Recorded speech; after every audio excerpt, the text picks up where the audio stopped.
Evangelho, sábado da primeira semana do tempo do Advento. O Senhor esteja convosco, Ele está no meio de nós. Proclamação do Evangelho de Jesus Cristo, segundo São Mateus. Glória a vós, Senhor. Naquele tempo, Jesus percorria todas as cidades e povoados, ensinando em suas sinagogas, pregando o Evangelho do Reino e curando todo tipo de doença e enfermidade. Vendo Jesus as multidões, compadeceu-se delas, porque estavam cansadas e abatidas, como ovelhas que não têm pastor. Então disse a seus discípulos: A messe é grande, mas os trabalhadores são poucos. Pedi, pois, ao dono da messe que envie trabalhadores para a sua colheita. E chamando os seus 12 discípulos, deu-lhes poder para expulsarem os espíritos maus e para curarem todo tipo de doença e enfermidade. Enviou-os com as seguintes recomendações: Ide antes as ovelhas perdidas da casa de Israel. Em vosso caminho anunciai: o reino dos céus está próximo. Curai os doentes, ressuscitai os mortos, purificai os leprosos, expulsai os demônios. De graça recebestes, de graça deveis dar. Palavra da salvação. Glória a vós, Senhor. Sábado da primeira semana do tempo do Advento, hoje memória facultativa de São Juan Diego, vidente de Nossa Senhora de Guadalupe. Em nome do Pai, do Filho e do Espírito Santo. Amém. Queridos irmãos e irmãs, a Santa Liturgia hoje nos entrega o Evangelho de São Mateus. Jesus está com os seus discípulos, percorrendo todas as cidades e povoados, ensinando nas sinagogas e pregando o Evangelho do Reino dos Céus, curando todo tipo de doença e enfermidade. O Senhor está realizando os sinais messiânicos. E em meio ao exercício desses sinais, vendo Jesus a multidão, no versículo 36, diz o evangelista, o Senhor sente compaixão dos homens, pois se encontram cansados e abatidos como ovelhas que não têm pastor. Do coração cheio de compaixão de Jesus, nasce a súplica do Rogate. Do coração misericordioso de Jesus, diante dos homens perdidos no mundo, nasce o Rogate. Como ouvir a palavra que o Senhor diz aos discípulos: a messe é grande, mas os trabalhadores são poucos. Pedi, pois, ao dono da messe que envie trabalhadores para a sua colheita, sem compreender que esse é um apelo de misericórdia. Jesus, sentindo compaixão dos homens que, perdidos, correm o risco de se perderem definitivamente na morte eterna, como bom pastor, parte para buscar essas ovelhas perdidas, mas não apenas parte ele sozinho. Faz com que toda a multidão participe da mesma compaixão do seu coração e suplique a fim de que o bom pastor mande operários para recolherem esse rebanho cansado e abatido. Ou seja, que o bom pastor suscite no meio dos homens aqueles que se consagrem, que se entreguem com ele no firme propósito de recolher as ovelhas dispersas. A imagem do agricultor, porque o padre está usando a imagem do bom pastor, mas Jesus usa a imagem do agricultor. E sim, é verdade. O Senhor está usando uma outra imagem. A imagem da parábola é a imagem do agricultor. E na imagem do agricultor se reforçam alguns elementos. Primeiro, o campo está pronto. Aqueles que são chamados para a faina da colheita. Se jogar a semente tem o seu peso de cansaço, você andar com a bolsa cheia de semente, jogando as sementinhas e cobrindo com o pé, que era dessa forma mais simples, ou no máximo com um instrumento de madeira que você puxasse atrás e fosse fechando, né? Fosse selando a valeta das sementes. Recolher os feixes é muito mais trabalhoso. É difícil, a quantidade de resíduo é maior. Depois, a palhinha do trigo, ela pode espetar um pouquinho. Se a gente pensa numa palhinha, uma coisa, se a gente pensa em pedacinhos e pedacinhos infinitos daquela palhinha que podem entrar na roupa, na sandália dos pés, enfim, é um trabalho que tem a sua exigência. E depois é preciso que se colha, do contrário se perde. Uma vez eu vi um campo de trigo que parecia que dois gatos tinham brincado de jogar com a bolinha em cima do campo, porque estava tudo amassado. E por um instante eu fiquei preocupado que tivesse se perdido aquilo dali. E a explicação que as pessoas experientes e conhecedoras me deram foram: não, padre, isso foi o vento e a chuva de ontem.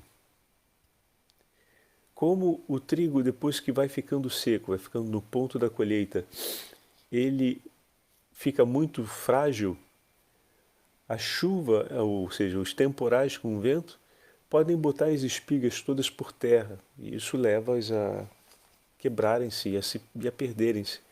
E depois se carrega muita umidade, elas podem estragar. E se isso acontece por muito tempo, pode estragar aquela colheita.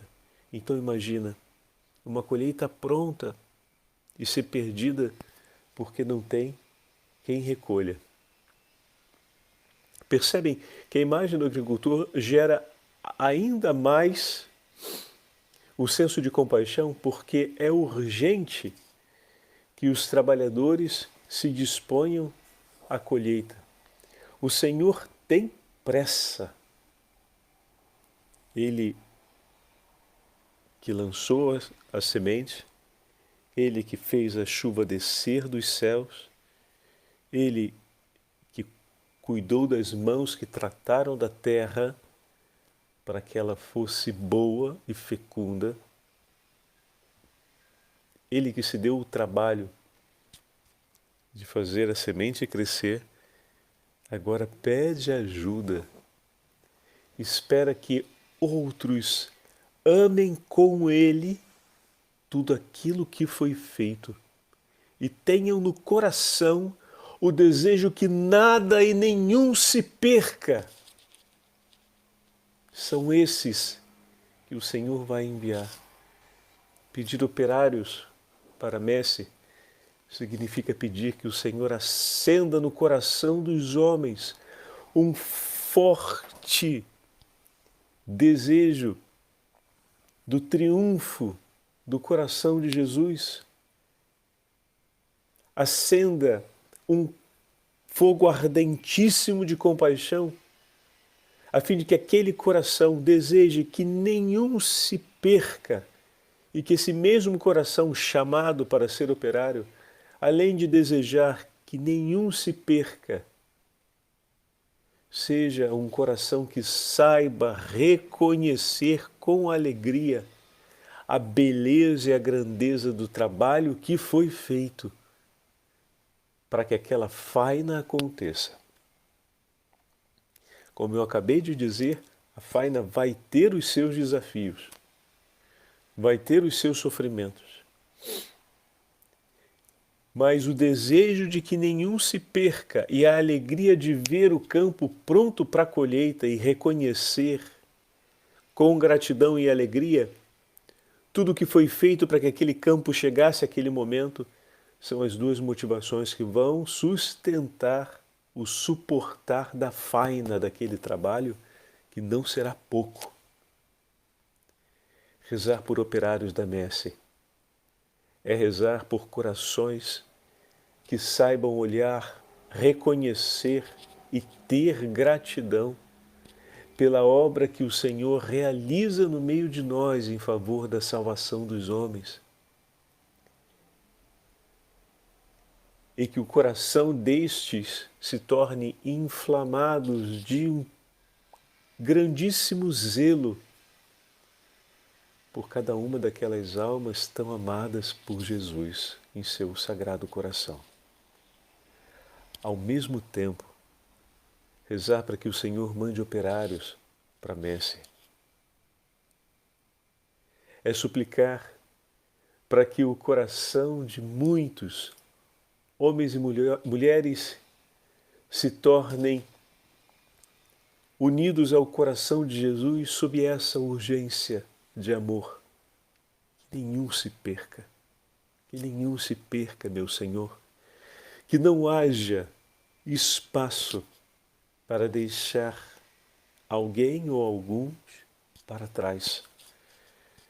Que a vida seja disposta a receber a todos, como teu coração de bom pastor, agora pego de novo a imagem do pastor, sai ao encontro de todas as ovelhas, sem deixar nenhuma pelo deserto, assim como o agricultor alegre se preocupa em recolher todas as espigas, sem que elas se percam com o tempo e com as intempéries do mundo, assim também o coração daqueles que o Senhor vai chamar esteja ardendo de zelo para ir atrás de todas as ovelhas perdidas da casa de Israel, para recolher em meio à faina todos os grãos a fim de que não se percam aqueles que o Senhor fez crescer com saúde e vigor.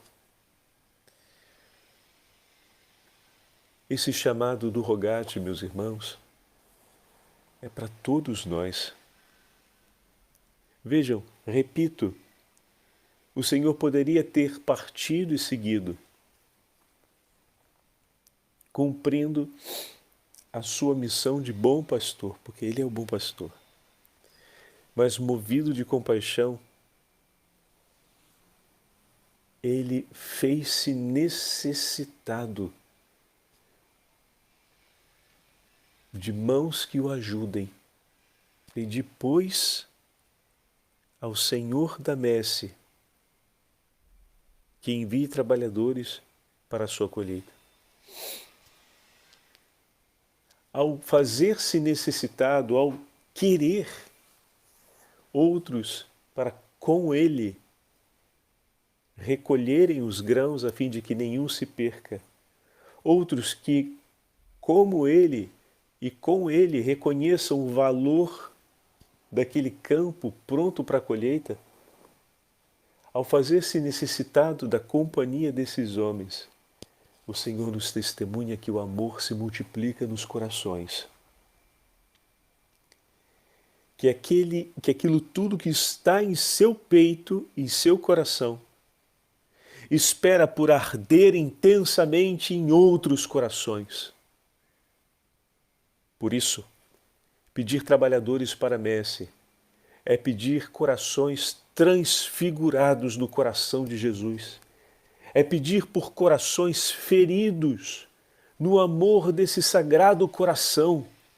É pedir corações que no mundo sejam o agir desse coração santíssimo. É pedir corações santificados pelo sagrado coração de Jesus. O Senhor nos convida a pedir isso, que muitos corações estejam unidos em um só coração e que se lancem no mundo como presença desse coração santíssimo. Que muitos corações, como ouvimos na celebração da Imaculada, deixem tudo para abraçar a vontade do Senhor, que vivam no tempo e na história para cumprir a vontade do Senhor, para viver por aquilo que é amado pelo seu sacratíssimo coração, para viverem inspirados por tudo aquilo que está em seu sacratíssimo coração, para, em uma palavra, serem no mundo a presença do próprio Sagrado Coração como acontecimento de misericórdia em favor das almas, em favor da salvação dos homens, em favor da conversão dos pecadores, em favor da santificação do mundo. Depois de ter dado esse mandato à multidão, se volta para os discípulos e naquele mesmo momento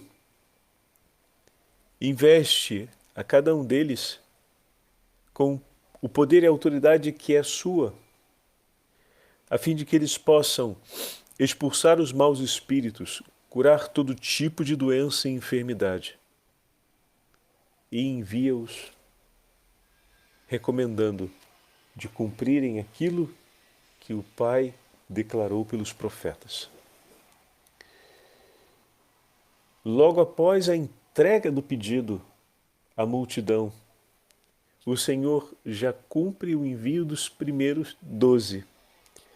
Se a gente pega essa imagem, ela é muito bonita, porque ao mesmo tempo que o Senhor está entregando o rogate, Ele já está realizando. E aí a gente pode falar, poxa, mas não deu nem tempo de pedir e o Senhor já está fazendo? Quantas vezes, ou durante, por exemplo, a nossa própria meditação, enquanto a gente vai ouvindo o texto, o nosso coração já entra imediatamente em oração, porque a palavra de Deus vai se movendo com tamanha intensidade em nós, e como nos recolhemos para ouvi-la, suplicando a vinda do Espírito Santo. O Espírito que nos une, o mesmo que inspira a palavra, é aquele mesmo que prepara o coração para recebê-la e que se move no coração que a recebe. Por isso, é quase, me permitam, quase apenas por formalidade digo, né? Imediato. Então vamos tirar o quase. É imediato. Na medida em que a palavra chega, imediatamente parte a ação. Ah, olha aí, uma coisa que a gente falou. Lembra do livro do Gênesis? O falar e o agir de Deus se encontram. Pois bem, estamos vendo aqui mais uma vez. No momento em que o Senhor chama a multidão a cumprir esse ato, a multidão ouve entrando em oração. Ela escuta a palavra do Senhor, não como alguém que toma uma informação de uma mídia social ou de um feed de notícias. Naquele momento em que o Senhor fala com um coração cheio de compaixão, e nós, outro dia, víamos Jesus rezando na narrativa de Lucas e exultando no Espírito, porque o reino dos céus era revelado aos pequeninos. Então o coração de Jesus está intensamente movido de amor. E isso se sente imediatamente. O Senhor, que pleno do Espírito Santo, fala, exulta. O Senhor agora, cheio de compaixão, declara. E quem ouvindo, tão bondoso Senhor, tão amoroso Senhor, tão misericordioso Senhor, lhe pedir algo, permanece indiferente. O mínimo que a multidão poderia fazer, ouvindo a súplica do Senhor que estava ali para cuidar deles, e uma súplica de compaixão, era compadecer-se em amor junto com Ele. Por isso, imediatamente a entrega do rogate, o Senhor já está realizando, porque aqueles que o recebem imediatamente já começam a rogar, a suplicar, e o Senhor age. Vejam a eficácia da oração, a eficácia do coração que se abre para unir-se à súplica do Senhor. É uma eficácia imediata. O Senhor nos fala, o coração acolhe, o Senhor age. E naquele momento, os 12 são enviados para começarem a missão de anunciar nos povoados onde Jesus iria passar. Aqui, meus irmãos, no dia de hoje pegamos a imagem do nosso irmão Juan Diego, que, diante do encontro com Nossa Senhora, toma por fim a decisão de viver para anunciar aquilo que o Senhor realizou por meio da Virgem Maria. Hoje, na Liturgia das Horas, nós temos o texto, caso se escolhe a memória, em que São João Paulo II, por ocasião da canonização, vai apresentar São Juan Diego. Mas nós temos esse ano alguns acontecimentos interessantes. A primeira aparição de Nossa Senhora a ele foi em 1531, no dia 9 de dezembro. E depois, a aparição de Nossa Senhora que fala a respeito do recolhimento das rosas de Castela para serem levadas ao bispo acontece no dia 12 de dezembro, como nós sabemos, o dia em que a imagem aparece sobre o manto, sobre a tilma de São Juan Diego diante do bispo. E isso aconteceu numa terça-feira. E o dia 9 foi um sábado, e que Nossa Senhora apareceu para ele. Como no ano de hoje, como mesmo nesses dias que nós estaremos celebrando. Leio essa breve biografia e a história com mais detalhes no momento da canonização, nós podemos encontrar na Liturgia das Horas, no ofício das leituras. Juan Diego era um indígena de origem asteca.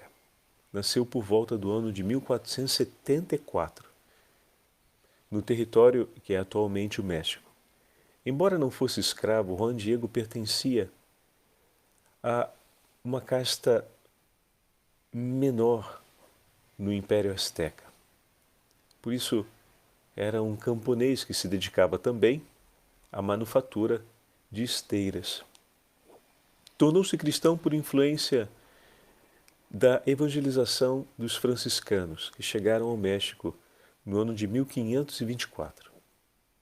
Aos 50 anos de idade, Juan Diego foi batizado, juntamente com a sua esposa, e receberam nomes cristãos. Ele, Juan Diego, e ela, Maria Lúcia. Depois do batizado, Juan Diego caminhava descalço 22 quilômetros até a cidade do México, a fim de ouvir a palavra de Deus e instruir-se na fé.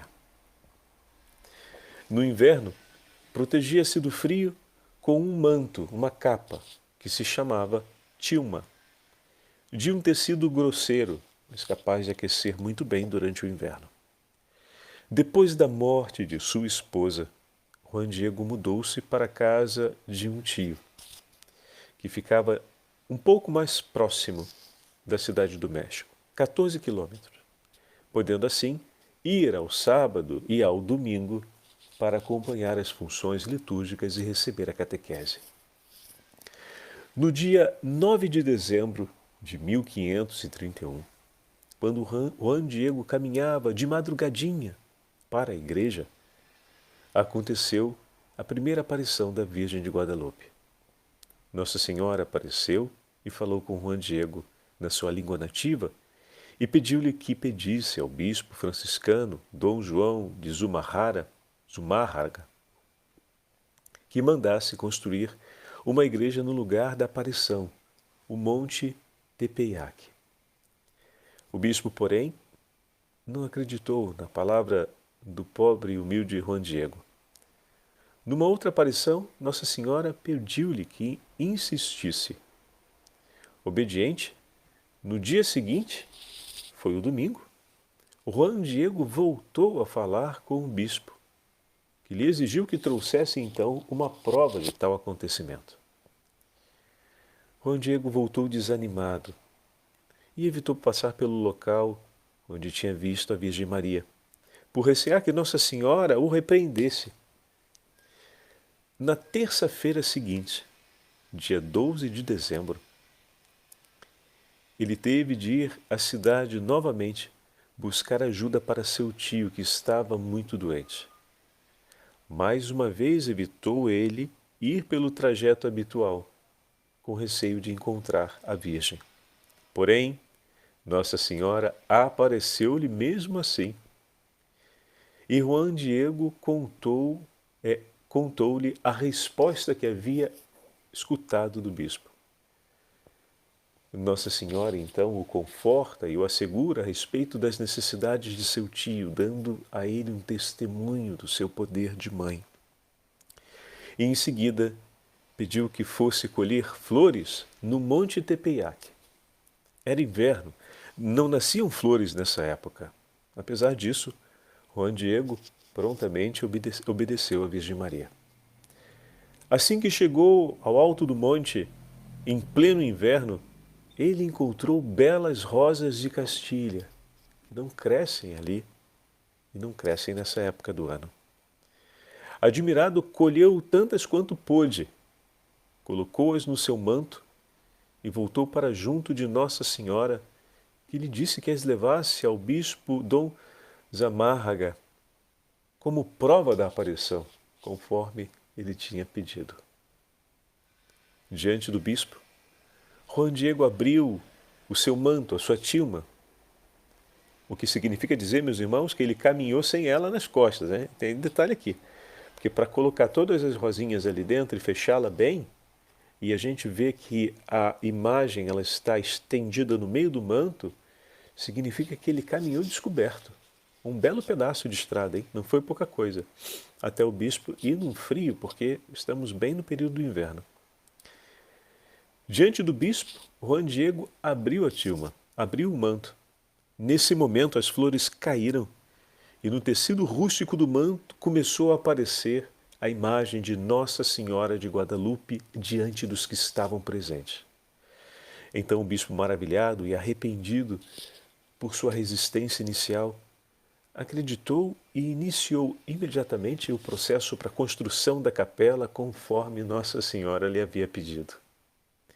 Depois do milagre de Guadalupe, São Juan Diego passou a viver numa salinha que ficava ao lado dessa capela, onde se depositou por um tempo a sagrada imagem de Guadalupe. E ele tomou uma decisão de dedicar a sua vida a propagar a aparição, as aparições e a ajudar seus irmãos a se converterem, a abraçarem a fé. A imagem milagrosa de Nossa Senhora de Guadalupe tem mais de 450 anos. Juan Diego morreu no dia 30 de maio de 1548, com 74 anos de idade. O Papa João Paulo II o canonizou em 2002 e instituiu como dia da sua festa litúrgica o dia 9 de dezembro, por ter sido o dia em que Nossa Senhora apareceu pela primeira vez a São Juan Diego. O Papa elogiou a fé simples de São Juan Diego durante a exortação em sua homilia de canonização e exaltou como modelo de humildade para todos por sua entrega de amor à Virgem Maria. Que o testemunho de São Juan Diego e que as palavras de Jesus hoje no Evangelho nos leve a fazer uma entrega de amor e de zelo em comunhão com um coração ardente de compaixão do Senhor, que chama em continuação operários para a messe. Que pelas mãos de Maria Santíssima nós possamos ouvir a voz do doce coração de Jesus e imediatamente suplicarmos que se cumpra a sua vontade e que abundantes operários sejam chamados para a sua messe. O Senhor esteja convosco, Ele está no meio de nós. Pela intercessão de São Juan Diego, pela intercessão de Santo Aníbal Maria de França e pela intercessão da Beatíssima Virgem Maria, sob o título de Nossa Senhora de Guadalupe, abençoe-vos o Deus Todo-Poderoso, Pai, Filho e Espírito Santo. Amém.